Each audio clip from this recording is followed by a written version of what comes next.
జై సచ్చిదానంద. మీ అందరిలోనూ కొలువై ఉన్న పరమాత్మకు నా భక్తిపూర్వక నమస్సుమాంజలి, నమస్సుమాంజలి, నమస్సుమాంజలి. ఈరోజు నేను మీతో మరణానికి సంబంధించిన రహస్యాల గురించి చెప్పదలుచుకున్నాను. మరణం ఎవరికి సంభవిస్తుందో వాళ్ళు చావు తర్వాత అనుభవించాల్సిందేమీ లేదు. కానీ మిగతా వాళ్లకి ఎన్నెన్నో కష్టాలు, సమస్యలు కూడా ఉన్నాయి. చాలా ఏడ్చి వాళ్ళు ఇబ్బంది పడుతున్నారు. ఇంకా చెప్పాలంటే వాళ్ళు ఏడ్చి స్పృహ కూడా కోల్పోతారు. హాస్పిటల్స్కి తీసుకెళ్లాల్సి ఉంటుంది. ఇది ఒక సైడు. చనిపోయారు, ఆ దుఃఖం అంతకుమించి వీళ్ల ఈ పరిస్థితి వీళ్లను హాస్పిటల్కి తీసుకెళ్లే పని కూడా ఉంటుంది. వీళ్లకేమవుతుంది, అయ్యో వాళ్ళు చనిపోయి ఉండకూడదు. ఈ టెన్షన్లో, కలతలో మిగతా వాళ్ళకి ఇంకా కష్టం ఎక్కువ అవుతుంది. ఏడుపు వాళ్లకు ఆ స్థాయికి వచ్చేస్తుంది. దీనివల్ల దీని వెనకాల ఏం కారణం ఉంది? ఒకటి, ఈ ఇంట్లో ఉండేవాళ్ళు, బంధువులు, జనాలు, వీళ్ళందరికీ చనిపోయిన వాళ్ల మీద ఎక్కడలేని మోహం పెంచుకుంటారు. అదేమిటంటే మోహం. ఆ మోహం అనేది వీళ్లను ఇలా ఏడిపిస్తుంది. మోహం అనేది ఒక పెద్ద దుర్గుణం. ఇది ఎప్పుడూ ఏడిపిస్తుంది, దుఃఖాన్ని మనకు మిగులుస్తుంది. ఈ మోహమే లౌకికంగా మనం తిరగడానికి ఒక రూట్ కాస్ అవుతుంది. అన్ని అనుభవాలకి కారణం మోహమే. ఆరంభమే మోహంతోనే అని మనం చెప్పుకోవచ్చు. ఏ ఒక్క మనిషి మీద మనకు అటాచ్మెంట్ ఉన్నా దానికి మోహమే కదా కారణం. ఈ మోహమే మిమ్మల్ని ఈ రకంగా చేయిస్తుంది. దాని సూక్ష్మంలో ఎటువంటి మోహం ఉంది? అదే దర్శన మోహం. దర్శన మోహం అనేది ఎగ్జాక్ట్గా చెప్పాలంటే ఏం ఉందో అదే వాస్తవము, ఫ్యాక్ట్ కూడా. రియాలిటీలో మనం చూడలేం. రియాలిటీ అంటే మీరు మీలోని ఆత్మ. అలాగే ఒక్కొక్క జీవిలోనూ ఆత్మ ఉంటుంది. అది మీ దర్శనానికి వస్తే అది మీ ఆలోచనలకు వచ్చి తీరాలి. నేను ఆత్మ అనే తీరులో ఇక్కడున్న అందరూ ఆత్మీయులే. ఇదే శ్రీకృష్ణ భగవాన్ గీతలో అర్జునునికి ఈ కంటి దృష్టి మనకు అయిపోయింది. ఇది దర్శన మోహం అనే కారణం చేతనే కదా. దర్శన మోహం అనేది కర్మఫలం వల్ల వస్తుంది. ఇది ఒక రకమైన కర్మఫలం వల్ల ఒంటరిదవుతుంది. ఎగ్జాక్ట్గా ఏముందో అదే మాదిరిగానే వాస్తవంలో చూపడం లేదు. ఈ రకంగా ఆరంభించి ఇది అలాగే నా కొడుకు, నా భార్య, ఇది నా ఇల్లు, ఇది నా కోడలు, ఇవి అన్నీ మీకు స్థూలంలోనే వచ్చేస్తాయి. దీని తర్వాత దీనికి ఎండ అనేది నిజంగా లేదు. ఈ మోహానికి ఒక ఎండే లేదు. మోహం అనేది వస్త్రాల మీద ఉంది, ప్రాణకోటి మీద ఉంది. వస్త్రాల మీద ఉన్న మోహం చాలా ఉంది. కానీ ఇది వన్ వే ట్రాఫిక్గా ఉన్న కారణం చేత కొంచెం తక్కువగా ఉంటుంది. కానీ ప్రాణాల మీద ఉన్న మోహం చాలా మనం అనుభవించాల్సి ఉంటుంది. రెండు సైడుల నుంచి మోహం షేర్ చేయడం జరుగుతుంది. మీరు ఒకరి మీద మోహం పెంచుకుంటే వాళ్ళు మీ మీద ఒక రకం మోహంతోనే ఉంటారు. వాళ్లకు ఎక్కువగా ఉంటుంది. మన కళ్ల ముందరే ప్రేమ, ఆనురాగాలు, బంధాలు, అనుబంధాలు ఉంటున్నాయి. ఇంత నిగూఢ లోతులో మిమ్మల్ని ముంచేస్తుంది. దీని తర్వాత బయటికి రావడం కుదరదు. ఎప్పుడైనా మన చుట్టాలు చనిపోతే అప్పుడే మీకు కొన్ని విషయాలు అర్థమవుతాయి. అదేమిటంటే అది ఎంత లోతైన మోహమని తెలుసు. దీనివల్ల చాలా అనుభవించాల్సి ఉంటుంది, కష్టపడాలి. రాత్రింబవళ్ళు ఏడుస్తూనే ఉంటారు. ఇంకా చెప్పాలంటే ఏదైనా ట్రీట్మెంట్ అవసరం ఉంటుంది. డిప్రెషన్లో కొందరు పోతున్నారు, మెంటల్ అవుతున్నారు. దీనికి ఒక సపరేట్ ఎండ్ అనేది రావడం లేదు. ఈ చోట మనసుకు ఒక డైవర్షన్ ఉంటేనే కలత చెందాలి. అవును, అందువల్ల మీరు మోహానికి ఎంత దూరంగా ఉంటారో అవన్నీ మొత్తంగా ఇవి మోహం అధికంగా ఉండడానికి ఒక ఛాన్స్గా ఉంటుంది. ఒక సహోదరుడు వచ్చాడు దాదాజీని చూడ్డానికి. అతని భార్య చనిపోయి 25 ఏళ్ల కిందటే చనిపోయింది. అప్పుడు కూడా ఆయన తన భార్యను తలుచుకుని ఏడుస్తూ ఉన్నారు. ఒకసారి ఆయన ఫ్రెండ్స్ అందరూ ఆయన ఇంటికి వెళ్లారు. అప్పుడు ఒక ఫ్రెండ్ చెప్పాడంట, నేనిప్పుడు ఇతన్ని ఏడిపించినా చెప్పండని అడిగారట. ఛాలెంజ్ కూడా చేశారట. ఇతన్ని చేసేస్తే అందరికీ ఐస్ క్రీం కొనిస్తారట. అప్పుడు అందరూ ఇతన్ని ఎలా సడన్గా ఏడిపించటం, మగాళ్ళు ఎక్కడైనా ఏడుస్తారా అని అడిగారట. నువ్వు ఎలా ఏడిపిస్తావన్నారట. ఇతన్ని ఏడిపించటం నాకు వెన్నతో పెట్టిన విద్య అన్నారట. అప్పుడే తన రూంలో నుంచి బయటకొచ్చి సంతోషంగా జాలీగా మాట్లాడుతూ నవ్వుతున్నారట. అక్కడున్న అందరూ చాలా సంతోషంగా ఉన్నారట. టీ కాఫీలవి తాగి ఒకటే ఆనందంగా. ఆ తర్వాత ఎవరు ఆ చోట ఛాలెంజ్ చేశారో ఆయన్ని చూసి ఈయన చెప్పారట, ఆహా, మీరు మాకు ఇచ్చిన టిఫిన్ చాలా బావుంది.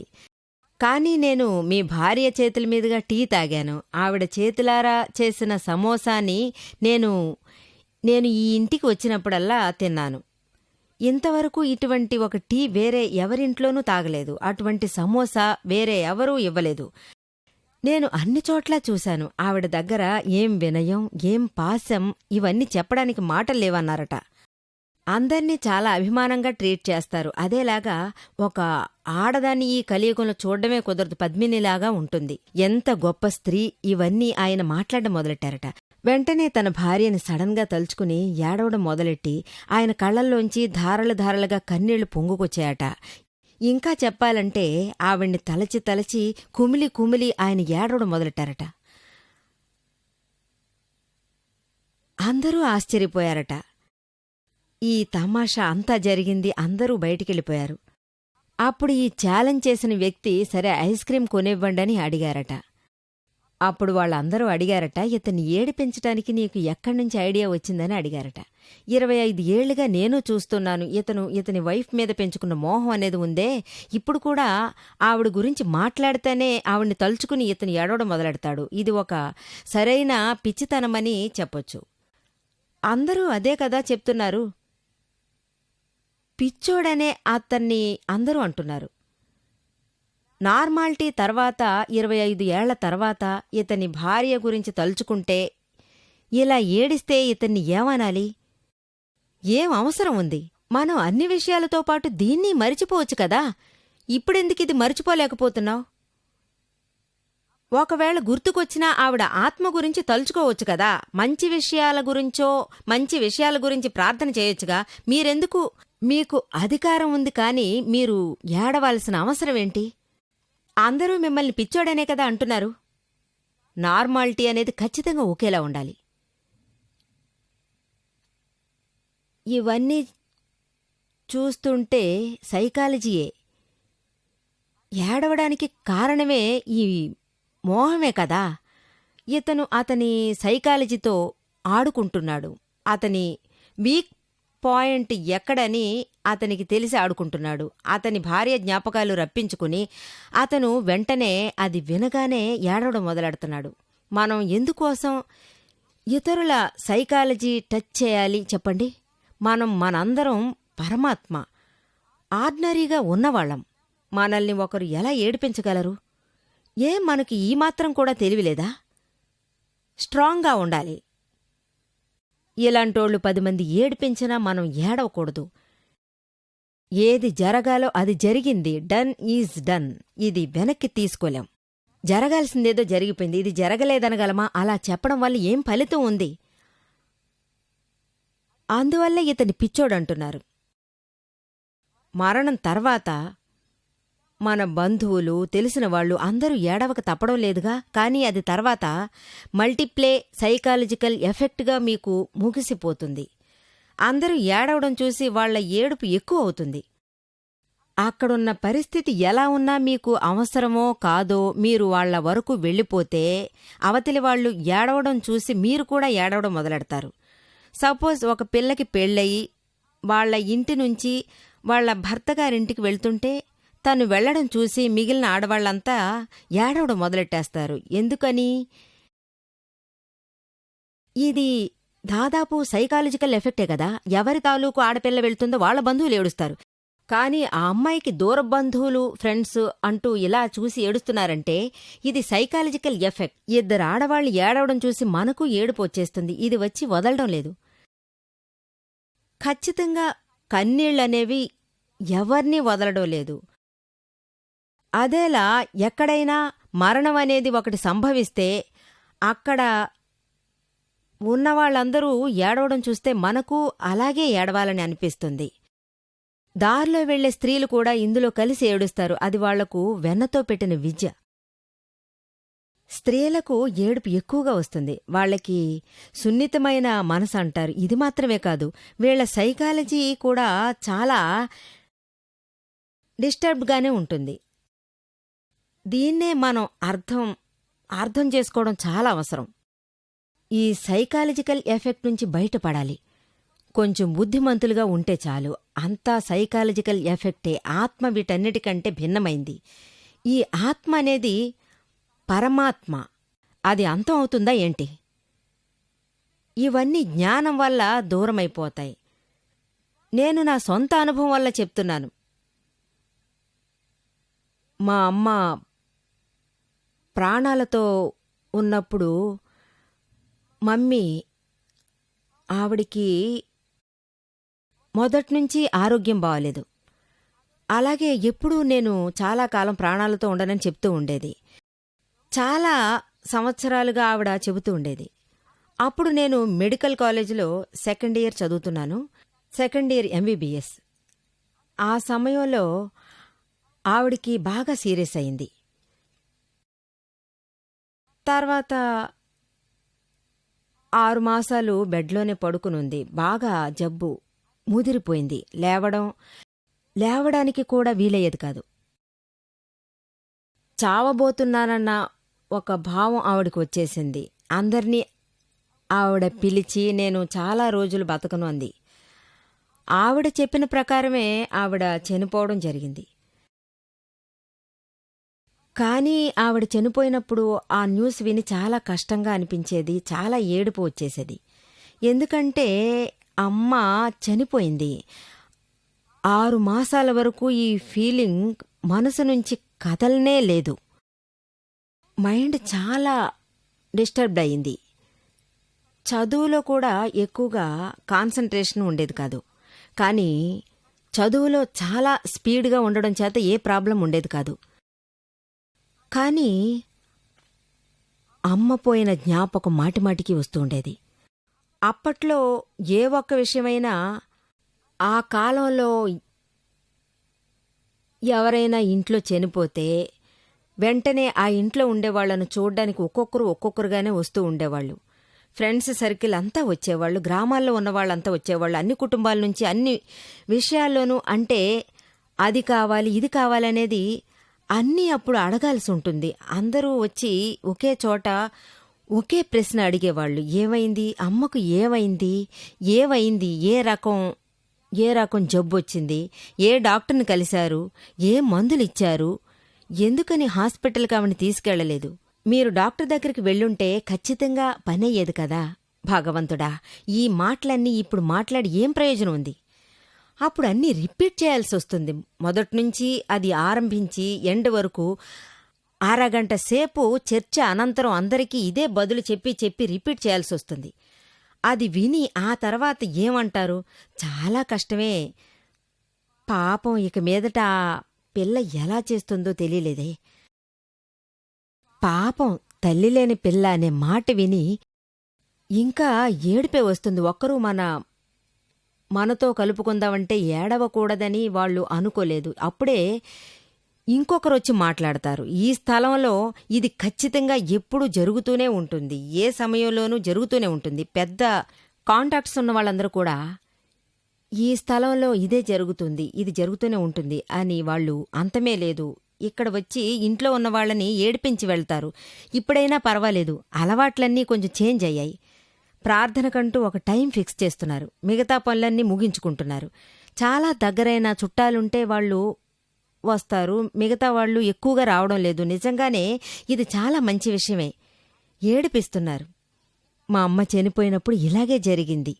అమ్మ చనిపోవడమే మనసు లోపల ఒక రకమైన ఫీలింగ్ కలిగింది. కానీ 2 ఏళ్ల తర్వాత మా నాన్న కూడా చనిపోయారు.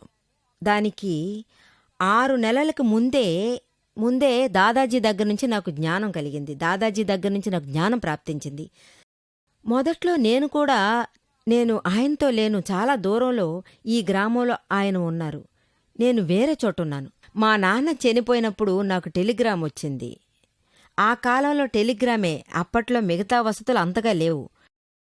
టెలిగ్రామ్ వచ్చింది, నాన్న చనిపోయారని, నాన్నగారి డెత్. నేను అది చదవగానే ఒక పర్సెంట్ కూడా నేను అప్సెట్ కాలేదు. దాని తర్వాత మర్నాడే 5 గంటలకి ఇంకో టెలిగ్రామ్ వచ్చింది. అదేమిటంటే, పాస్డ్ ఇన్ ఎంబీబీఎస్, కంగ్రాచులేషన్స్, నాన్నిచ్చిందే. అప్పుడు కూడా మనసులో ఏ రకమైన బాధింపు కలగలేదు. నేను సాధారణంగానే ఉన్నాను. ఆ మర్నాడు ఇంకో టెలిగ్రామ్ 5 గంటలప్పుడు నాకు వచ్చింది. అది పెద్ద బ్రదర్ దగ్గర నుంచి, ఫాదర్ ఎక్స్పైర్డ్ అని వచ్చింది. Come soon.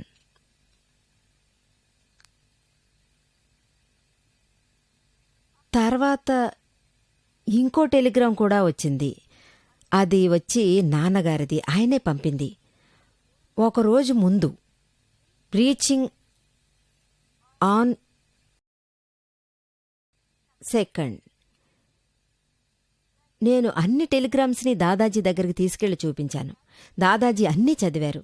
నేను ఆయనతో ఉన్నాను బరోడాలో. ఈ రీచింగ్ అనేది 2గా వచ్చింది, 2 డిసెంబర్ రోజున. ఆయన ఆ టెలిగ్రామ్ నా చేతికిచ్చారు. వెంటనే ఆయన నాతో అన్నారు, నువ్వెందుకమ్మా, నువ్వు బాగా చదివావు అనుకుంటున్నాను, నువ్వేమో డాక్టర్ అయ్యావు, ఒక పెద్ద ఎంబీబీఎస్గా మారిపోయావు. నువ్వు ఈ టెలిగ్రామ్ యొక్క మీనింగ్ ఏంటో చూడు, ఇది ఇంగ్లీష్లో ఏ మీనింగ్ అని వచ్చిందని చూడు. అప్పుడు నేను వెంటనే ఆయనతో చెప్పాను, రీచింగ్ ఆన్ 2nd డిసెంబర్ అని. రేపు ఆయన ఇక్కడికి వస్తున్నారు. దాదాజీ ఇది నాతో అన్నారు, అది నువ్వు చదువుకున్న పిల్లవి కాదు.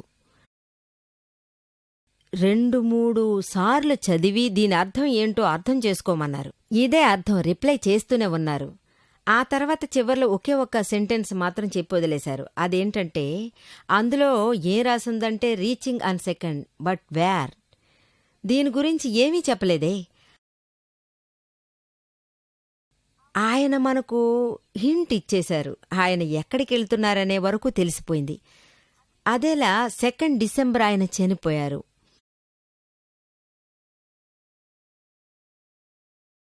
3 టెలిగ్రామ్స్ ఈ రకంగానే వచ్చాయి. కానీ నా మనసులో 1% కూడా బాధింపును కలగజేయలేదు. ఆయన చనిపోయారన్న టెలిగ్రామ్ చదవగానే నా మనసులో ఉన్న ఆలోచన ఒక్కటే, అదేంటంటే, నాన్న చనిపోలేదు. ఆయన ఆత్మ, శరీరమే చనిపోతుంది. ఆత్మకి ఎప్పుడూ చావనేది లేదు. ఆత్మ చావలేదు, శరీరమే చనిపోయింది. అది కూడా ఒక కోటును వదిలేసి ఇంకో కోటుకి అది పోయింది. పాత కోటు ఆయన వేసుకునేవారు, ఇప్పుడు కొత్త కోటు ఆయన వేసుకున్నారు. అలా చూస్తే ఇది సంతోషమని కూడా మనం చెప్పొచ్చు. మనసులో ఒక సంతోషం ఉంది. ఎవరూ నమ్మరు, కానీ మన సంతోషం అటువంటి ఒక సంతోషం. ఎందుకంటే ఈ జ్ఞానం భ్రమలేనిది. ఇది జ్ఞానం అనేది ఏంటంటే, ఆత్మ అంతమవడం లేదు. ఇది అనుభవం వల్ల వచ్చింది. ఇదే ఈ జ్ఞానం యొక్క గొప్పతనమని చెప్పొచ్చు. అది ఉంటూనే ఉంది. మంచిదో చెడ్డదో అది ఎప్పుడూ ఉంటూనే ఉంది. తగిన పరిమాణంలోనూ ఉంది. ఆనందం అనేది దాంతో ఒక కొత్త కోటు వేసుకుని ఉంటే అది ఉంటే గనక అది వాళ్లకు చాలా మంచిది. సంతోషకరమైన విషయమే, ఇందులో ఏడవడానికి ఏమీ లేదు. మనం మన స్వార్థం కోసం ఏడుస్తున్నాం, కానీ చనిపోయిన వాళ్ల పరిస్థితి కొద్దిగా ఆలోచించండి. వాళ్లకు ఒక కొత్త కోటు దొరికినప్పుడు ఇది మంచి విషయమే కదా. మనం మన సెల్ఫిష్తనం వల్లే అనుకుంటున్నాం, వీళ్లు పాత చొక్కా ఎన్నాళ్ళని వేసుకుంటారు, ఏనాడైనా ఒకరోజు కొత్తది కావాలి కదా. అదేంటంటే ఈ శరీరం బాగోలేక 24 గంటలు బెడ్లో పడుకోవలసి వస్తే మనం ఏం ఆలోచిస్తాం? ప్రాణాలతో ఉంటే మంచిదని మనం ఆలోచిస్తాం. చనిపోదామని ఆలోచించడం ఖచ్చితంగా తప్పే. ఎక్కువ రోజులు ఉండాలనుకోవడం సరికాదు, కానీ తమ ఆయుష్కి అనుకూలంగానే జీవితం ఏర్పడుతుంది. వాళ్ళు సడన్గా చనిపోతే మనము వాళ్ళు కొత్త కోటు వేసుకున్నారని అనుకుంటాం.